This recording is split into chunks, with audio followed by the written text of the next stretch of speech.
Hello everyone, this is Jyoti and welcome back to my YouTube channel learn with अरनर। So आज से हम topic start करने वाले हैं, एक एक करके टॉपिक को डिस्कस करेंगे। आज मैंने फर्स्ट टॉपिक लिया है सीडीपी से, चाइल्ड डेवलपमेंट एंड पेडागोजी से। और आपको कुछ नहीं करना है, आप बस डायरेक्टली नोट्स को उठाइए। मैं इन सब टॉपिक्स का पीडीएफ आपको शेयर कर दूंगी। आप उस पीडीएफ को ओपन करिए, देन मेरा लेक्चर ओपन करिए, आप उसको सुनिए एंड अपनी लैंग्वेज में नोट्स बनाइए। मैं ये नहीं कहूँगी कि आप प्रॉपर नोट्स बनाइए, बट हाँ अपनी लैंग्वेज में टू द पॉइंट नोट्स बनाइए। इससे आपकी प्रिपरेशन बहुत अच्छी होगी। ये टिप है, अगर आप नोट्स बना के प्रिपरेशन कर रहे हैं तो आपकी चीज़ें कॉन्सेप्ट क्लियर होंगे। और हाँ, बुक से नहीं, जो मैं टॉपिक बता रही हूँ, मतलब जो मैं चीज़ें बता रही हूँ, ऐसा नहीं कि आप उसी को नोट करिए। आप अपने अकॉर्डिंग अपनी नोट्स प्रिपेयर करिए, वो बेस्ट होते हैं। जो आप अपने ही हैंड रिटन नोट्स होते हैं वो बेस्ट होते हैं। तो आप एक एक करके टॉपिक को देखिए और फिर नोट्स बनाना स्टार्ट करिए। प्रिपरेशन में सबसे पहले यही स्टेप है। एंड हम छोटे छोटे टॉपिक्स लेंगे, हम कुछ एक साथ बहुत सारे टॉपिक को डिस्कस नहीं करेंगे। छोटे छोटे टॉपिक लेकर के उन छोटे छोटे टॉपिक को लेकर उस पर डिस्कस करेंगे और धीरे धीरे आपका कॉन्सेप्ट क्लियर होता जाएगा। सो जो आज का मैंने पहला टॉपिक लिया है वो फर्स्ट टॉपिक है concept of development, child development and pedagogy से कॉन्सेप्ट ऑफ डेवलपमेंट। और आज जो हम डिस्कस करने वाले हैं उनमें सबसे पहले है कॉन्सेप्ट ऑफ डेवलपमेंट, विकास क्या है। उसके बाद टाइप्स ऑफ डेवलपमेंट, विकास के जितने भी प्रकार हैं, कितने प्रकार का विकास होता है। और उसके बाद difference between growth and development, growth और डेवलपमेंट के बीच में डिफरेंस क्या होता है। और फैक्टर्स अफेक्टिंग डेवलपमेंट, ऐसे कौन कौन से फैक्टर हैं जो विकास को प्रभावित करते हैं, जिससे विकास, अगर पॉजिटिव फैक्टर होगा तो विकास और अच्छे तरीके से होगा और अच्छा होगा, तेज होगा। और अगर निगेटिव फैक्टर होगा तो कहीं ना कहीं विकास पे निगेटिव इफेक्ट पड़ेगा, निगेटिव होगा ऐसा। सो एक एक करके हम इन सारे टॉपिक को डिस्कस करने वाले हैं। आप बस शांति से बैठ के आराम से लेक्चर को सुनिए और अपनी नोट्स प्रिपेयर करते जाइए। सो पहला टॉपिक जो आज का है वो विकास के बारे में है कि डेवलपमेंट क्या है, विकास क्या है। तो यहाँ पे तो मैंने एक डेफिनेशन लिखी है, लेकिन आपको डेफिनेशन को रटना नहीं है, आपको उसके कॉन्सेप्ट को समझना है। अगर आप कॉन्सेप्ट को समझ आ रहे हैं तो डेफिनेशन आप खुद बना लेंगे। और वैसे भी हमें थ्योरी तो लिखनी है नहीं, हमें उसे कॉन्सेप्ट को समझना है और हमें एक क्वेश्चन को, एक आंसर को मार्क करना है। तो उसके लिए आपको कॉन्सेप्ट को जानना बहुत ज़रूरी है। फिलहाल हम डेफिनेशन पढ़ लेते हैं। विकास एक सार्वभौमिक प्रक्रिया है जो जन्म से लेकर मृत्यु तक चलती रहती है। तो जो विकास है वो यूनिवर्सल है, सार्वभौमिक है। और विकास जो होता है वो हमारे जन्म से प्रारंभ होता है और हमारे मृत्यु तक जाता है। जन्म से हम ये नहीं कहेंगे कि जो बर्थ से स्टार्ट होता है, विकास जो है प्रीनेटल पीरियड से ही स्टार्ट हो जाता है। प्रीनेटल पीरियड से ही जो विकास होता है, प्रीनेटल पीरियड से ही जो हमारे अंदर चेंजेस आते हैं, वो सारी ही चीज़ें विकास के अंदर काउंट की जाती हैं। यानी कि विकास जो है वो प्रीनेटल पीरियड से होता है।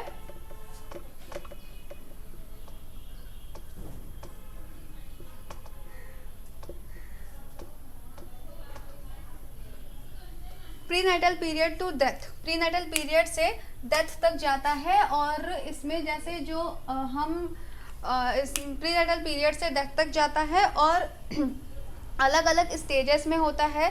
विकास के अंदर आता है, जैसे कि मान लीजिए हमारी हाइट बढ़ रही है, हमारा वेट बढ़ रहा है, तो वो भी डेवलपमेंट के अंदर आएगा। हमारा मानसिक विकास होता है, हमारी बुद्धि का विकास होता है, इंटेलेक्ट का विकास होता है, हम इमोशनली स्ट्रांग होते हैं, हम किसी स्किल को एक्वायर करते हैं, तो वो भी हमारा एक डेवलपमेंट है। हम लैंग्वेज को, नई नई लैंग्वेज को सीखते हैं, भाषाओं को सीखते हैं, एक से ज़्यादा लैंग्वेज को हम बोलना सीखते हैं, लिखना सीखते हैं, वो भी हमारे अंदर एक, वो तो एज अ स्किल ली जाती है, बट वो स्किल को जब हम एक्वायर कर लेते हैं तो उसके अकॉर्डिंग उसे हम कहेंगे कि इससे हमारा विकास हुआ है, हमारा डेवलपमेंट हुआ है। और जो डेवलपमेंट होता है वो एक सीक्वेंस में होता है, यानी कि एक सीक्वेंस में होता है और स्टेजेस में होता है। ऐसे नहीं कि एक, जैसे नहीं कि विकास एक तेज़ी में हो गया और फिर रुक गया। सीक्वेंस में और ऑर्डरली चेंज होता है, धीरे धीरे करके विकास होता है और स्टेजेस में होता है। विकास की कई सारी अवस्थाएं हैं, इन्फेंसी है, चाइल्डहुड है और एडल्टहुड है, एडोलसेंस है, उसके बाद एडल्टहुड है। ऐसे करके अवस्थाओं में हमारा विकास होता है। और कोई भी नॉर्मल सा चेंज, लाइक अगर बीमार पड़ जाना या फिर हमारे अंदर, मैंने कहा विकास क्या है, चेंज है। चेंज है हमारे अंदर, कोई चेंज जो हो रहा है विकास को अगर एक पॉइंट में हम कहें तो वो चेंज है, बट वो चेंज पॉजिटिव होना चाहिए, निगेटिव नहीं। वैसे तो हम बीमार पड़ जा रहे हैं तो भी हमारे अंदर कुछ चेंजेस आ रहे हैं, यानी कि हम काम नहीं कर पा रहे हैं, तो वो विकास नहीं कहलाएगा। जो चेंज होना चाहिए वो पॉजिटिव होना चाहिए, पॉजिटिव चेंज विकास कहलाएगा। कोई भी निगेटिव चेंज, कोई भी टेढ़ा मेढ़ा परिवर्तन विकास के अंदर नहीं आएगा। और विकास के अंदर एक कोट है जो काफ़ी ज़्यादा फेमस है, वो है जैसे कि डेवलपमेंट है क्या, डेवलपमेंट है क्या, तो development is equal to heredity into environment. विकास क्या है, आनुवांशिकता और वातावरण का गुणनफल है। ये काफ़ी इम्पॉर्टेंट है, इसके बेसिस पे क्वेश्चंस आते हैं, सीटेट में क्वेश्चन पूछे जाते हैं। एंड डेवलपमेंट क्या है, विकास जो है वो आनुवांशिकता और वातावरण का गुणनफल है, यानी कि हम कुछ भी नहीं हैं, हम क्या हैं, जो हमें हमारे जीन्स हमें मिले हैं, जो हमें हमारे जीन्स से हमें गुण मिले हैं वो, और जो हमें हमारा वातावरण मिल रहा है, जो हमारा एनवायरनमेंट मिल रहा है, और उससे जो कुछ भी हम सीख रहे हैं, ये सारी चीज़ें विकास के अंदर आती हैं। विकास क्या है, विकास हेरिडिटी इनटू एनवायरनमेंट है। जो कुछ भी हमें हेरिडिटी से मिल रहा है, जो कुछ भी हमें एनवायरनमेंट से मिल रहा है, ये सारी चीज़ें विकास के अंदर आती हैं। तो अब हम बात करेंगे टाइप्स ऑफ डेवलपमेंट, यानी कि विकास कितने प्रकार का होता है। टाइप्स ऑफ डेवलपमेंट में पहला है फिजिकल डेवलपमेंट। फिजिकल यानी कि शारीरिक विकास, हिंदी में इसे कहते हैं शारीरिक विकास। शारीरिक विकास में जो कुछ भी हमारे फिजिकल अपीयरेंस में, जो कुछ भी हमारे फिजिकल अपीयरेंस में जो भी चेंजेस आते हैं, वो सभी शारीरिक विकास के अंतर्गत आते हैं। सिंपली जिन चीज़ों को हम देख सकते हैं, जैसे कि हमारी हाइट बढ़ गई और हमारा वेट बढ़ गया, ये सारी चीज़ें जो फिजिकल अपीयरेंस में आते हैं। एज एग्जांपल हमारी हाइट का बढ़ना, हमारे वेट का बढ़ना, ये सारी चीज़ें फिजिकल अपीयरेंस में आते हैं, फिजिकल डेवलपमेंट में आते हैं। शारीरिक गुणों का विकास होना फिजिकल डेवलपमेंट में आता है। दूसरा है कॉग्निटिव। कॉग्निटिव का मतलब होता है संज्ञानात्मक। कॉग्निटिव को हिंदी में कहते हैं संज्ञानात्मक। संज्ञानात्मक विकास यानी कि हमारी बुद्धि का विकास, हमारे इंटेलेक्ट का विकास, हमारी समझ का विकास। धीरे धीरे हम मैच्योर होते हैं, हमारा मेंटल डेवलपमेंट होता है, मेंटली हम लोग और ज़्यादा ग्रोथ होती है हमारी, हम चीज़ों को समझने लगते हैं, चीज़ों को लॉजिक यूज़ करने लगते हैं, तर्क लगाने लगते हैं। ये सारी चीज़ें जो आती हैं ये संज्ञान के अंदर आती हैं, यानी कि हम क्या करते हैं, चीज़ों को रिमाइंड करने लगते हैं, रिकॉल करते हैं। ये सारी चीज़ें थिंकिंग, इसके अंदर अगर हम पार्ट देखें तो क्या आएगा, थिंकिंग आएगा, ठीक, रीजनिंग आएगा, थिंकिंग आ गया, रीजनिंग आ गया, अंडरस्टैंडिंग है, अंडरस्टैंडिंग आ गया, अंडरस्टैंडिंग आ गया, और चीज़ों को समझना, ये सारी चीज़ें कॉग्निटिव डेवलपमेंट के अंदर आएगा।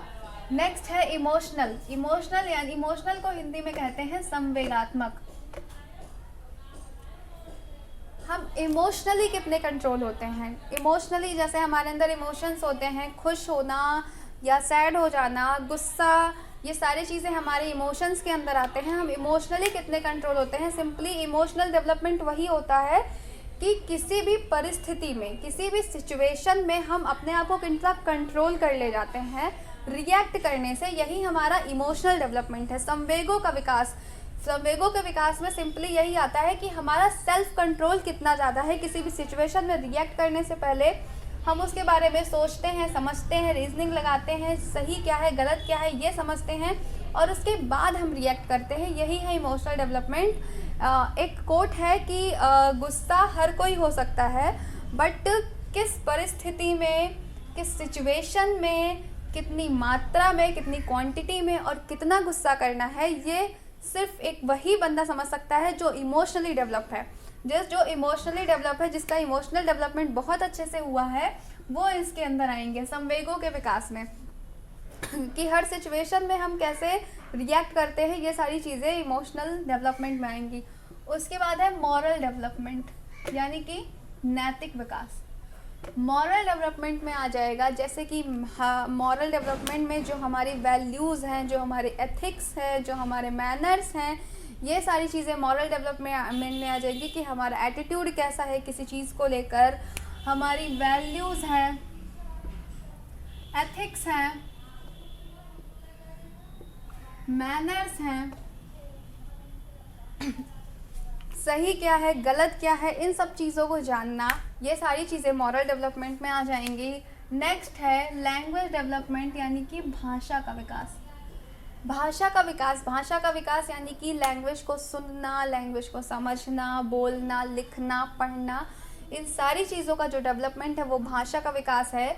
और भाषा के विकास के लिए जो स्टेज सबसे महत्वपूर्ण मानी जाती है, इम्पॉर्टेंट होती है, जिसमें सबसे ज़्यादा भाषा का विकास होता है, वो स्टेज होती है अर्ली चाइल्डहुड। अर्ली चाइल्डहुड की जो स्टेज होती है वो बच्चों के लिए, बच्चों के भाषा विकास के लिए महत्वपूर्ण मानी जाती है। इसमें इस स्टेज में बच्चों का बहुत अच्छे से भाषा का विकास होता है। यानी कि ये समझ लीजिए कि अगर कोई बच्चा है जो इंडिया में बॉर्न हुआ है और अगर उसे हम लेके जाके अमेरिका में छोड़ाएं तो वो इंग्लिश बोलना स्टार्ट कर देगा। नो मैटर कि उसके पेरेंट्स हिंदी बोलते हैं कि क्या बोलते हैं। इन्वायरमेंट, इस भाषा के ऊपर सबसे ज़्यादा डिफरेंस, सबसे ज़्यादा क्या इम्पैक्ट डालता है, इन्वायरमेंट का इफेक्ट, इन्वायरमेंट इम्पैक्ट डालता है कि हमें जैसा इन्वायरमेंट मिलता है हम वैसे ही भाषा को बोलने लगेंगे। और कोई अमेरिका का चाइल्ड है जिसके जो पेरेंट्स हैं वो टोटली इंग्लिश बोलते हैं, जिन्हें हिंदी बिल्कुल नहीं आती हैं, बट उससे लाके इंडिया में छोड़ दिया जाए और उसकी चाइल्डहुड स्टेज में, ज़्यादा बड़ी स्टेज में नहीं, वो 1-2 साल का या 3 साल का हो उस टाइम पे, और 3-4-5 साल तक वो इंडिया में रह जाए तो वो हिंदी बोलना स्टार्ट कर देगा और उसे इंग्लिश बोलने में प्रॉब्लम होगी। तो लैंग्वेज डेवलपमेंट में सबसे इम्पॉर्टेंट क्या होता है, इन्वायरमेंट। सबसे ज़्यादा इम्पॉर्टेंस है इन्वायरमेंट की है। नेक्स्ट है सोशल डेवलपमेंट। सोशल डेवलपमेंट यानी कि सामाजिक विकास। सामाजिक विकास के अंतर्गत आता है कि जैसे समाज में रहना, समाज की जो वैल्यूज़ हैं, समाज के जो रूल्स हैं, समाज के जो तौर तरीके हैं, उन सबको एडॉप्ट कर लेना, उन सब के अकॉर्डिंग एडजस्ट करके रहना, ये सारी चीज़ें बहुत ज़रूरी हैं। जैसे कि हमारे सोसाइटी में एक कोड बहुत फेमस है कि 4 लोग क्या कहेंगे, क्या बातें करेंगे, सोसाइटी ये एक्सेप्ट नहीं करेगी। तो ये सारी चीज़ें जो सोसाइटी के अकॉर्डिंग रिएक्ट करना, सोसाइटी के अकॉर्डिंग चलना, ये सारी चीज़ें सामाजिक विकास में आएंगी कि हमें कोई व्यक्ति सोशल है बहुत ज़्यादा, वो लोगों से इंटरेक्ट कर ले जाता है ईज़िली, और वो काफ़ी मतलब बातें करने में काफ़ी अच्छा है। समाज के जो भी नियम, कायदे, कानून हैं उनके अकॉर्डिंग चलना, क्योंकि हमें रहना इसी सोशल में है, इसी समाज में है, तो हमें उसके अकॉर्डिंग चलना चाहिए। ये सारी चीज़ें सामाजिक विकास के अंतर्गत आती हैं। तो ये सारे टाइप्स हैं ये सारे टाइप्स हैं विकास के, जिसमें मैंने आपको एक एक करके समझा दिया है। तो आज का जो लास्ट टॉपिक है वो है फैक्टर्स अफेक्टिंग डेवलपमेंट। वो कौन कौन से फैक्टर्स हैं जो पॉजिटिवली या निगेटिवली हमारे विकास को या बच्चे के विकास को इफ़ेक्ट करते हैं। उनमें कुछ फैक्टर्स हैं, ऐसे तो बहुत सारे फैक्टर्स हो सकते हैं, बट इनमें जो मेन फैक्टर्स हैं उनको हम डिस्कस करेंगे, जैसे कि heredity, environment, nutrition, intelligence, disease and injuries, family and environment, school environment, fresh light and air. ऐसे कुछ फैक्टर्स हैं जिनको हम डिस्कस करेंगे एक एक करके। तो पहला फैक्टर है हेरिडिटी। हेरिडिटी के अंदर वो सारी विशेषताएं आती हैं जो बच्चे के अंदर जन्म से होती हैं, जो उसे उसके माता पिता से मिलती हैं जीन्स के फॉर्म में। वो सारी चीज़ें हेरिडिटी के अंतर्गत आती हैं जिनको चेंज नहीं किया जा सकता है। हेरिडिटी जो होती है वो कांस्टेंट होती है, जिनको चेंज नहीं किया जा सकता है। जैसे कि जो बच्चे का कलर होता है, जो उसकी हाइट होती है, या जो उसका एक जैसे कि जो उसका फेस का एक शेप होता है, वो सारी चीज़ें हेरिडिटी के अंतर्गत आती हैं, या उसका माइंड होता है, ये सारी चीज़ें। वैसे तो अब तो बहुत सारे चेंजेस होते हैं, जैसे हेरिडिटी के भी कुछ लॉज हैं, law of regression and law of difference. जो माँ बाप से क्या होते हैं, बच्चे बहुत सिमिलर भी होते हैं और माँ बाप से बच्चे बहुत डिफरेंट भी होते हैं। ऐसा भी होता है कि अगर कोई पेरेंट्स हैं जो बहुत ज़्यादा इंटेलिजेंस नहीं है, बहुत ज़्यादा इंटेलिजेंट नहीं है, बहुत ज़्यादा प्रतिभाशाली नहीं है, बट उनके जो बच्चे होते हैं वो उनसे डिफरेंट होते हैं, वो क्या होते हैं, इंटेलिजेंट होते हैं, या फिर ये भी कह सकते हैं कि या उनके बच्चे मेंटली रिटार्डेड भी हो सकते हैं, और ये सारी चीज़ें इसमें आती हैं। तो हेरिडिटी में बस वो सारे ही क्वालिटीज़ आ जाती हैं जो कि बच्चे में जन्म के समय होती हैं। और फिर आता है इन्वायरमेंट। हेरिडिटी के बाद जो दूसरा फैक्टर है विकास के अंदर इम्पोर्टेंट है वो है इन्वायरमेंट, वातावरण। वातावरण हम कैसा दे रहे हैं, हेरिडिटी को हिंदी में कहते हैं आनुवांशिकता, और इसको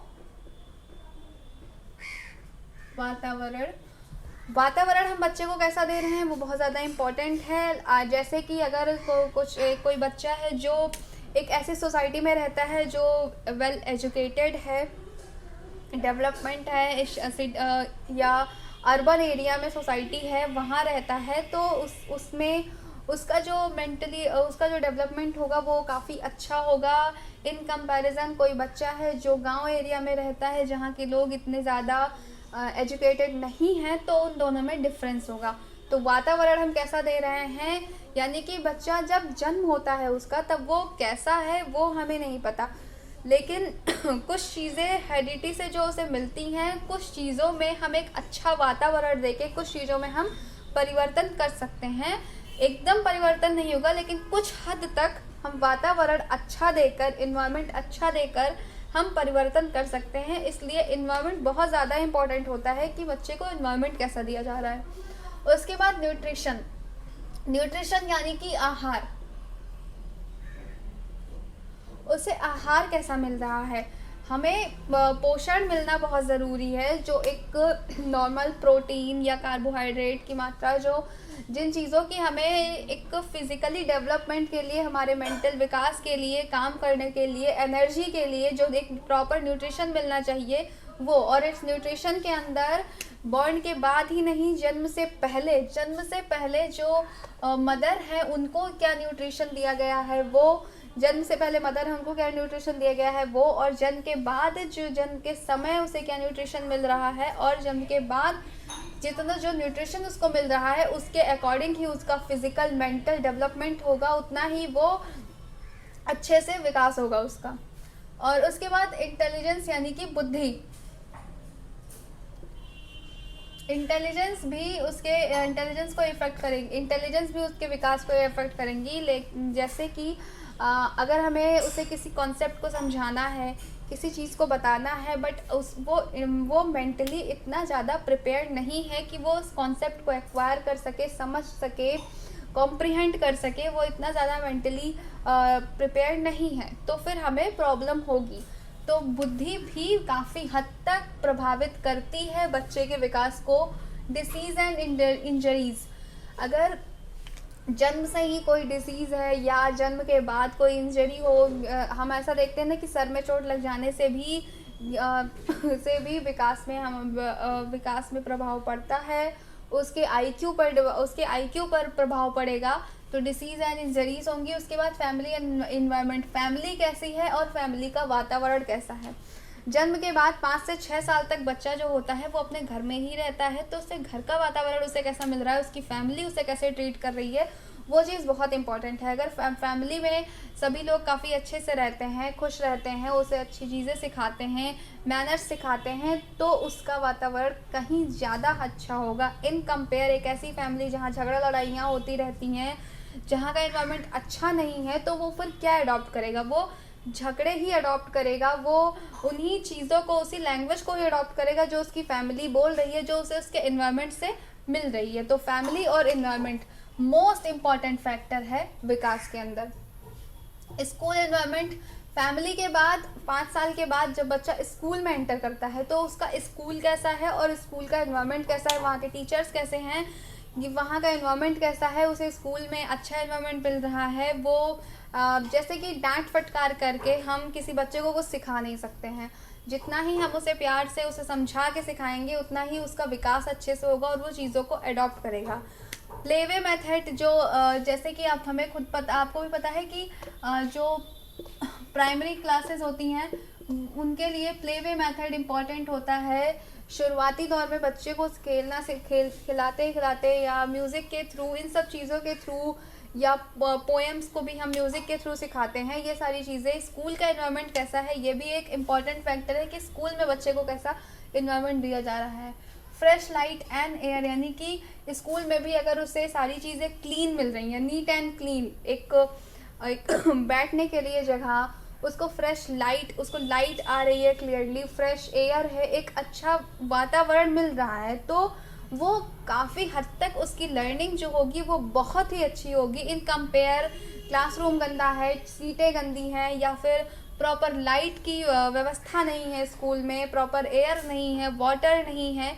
ये सारी चीज़ें बहुत ज़्यादा इफ़ेक्ट करेंगी बच्चे के इन्वायरमेंट को।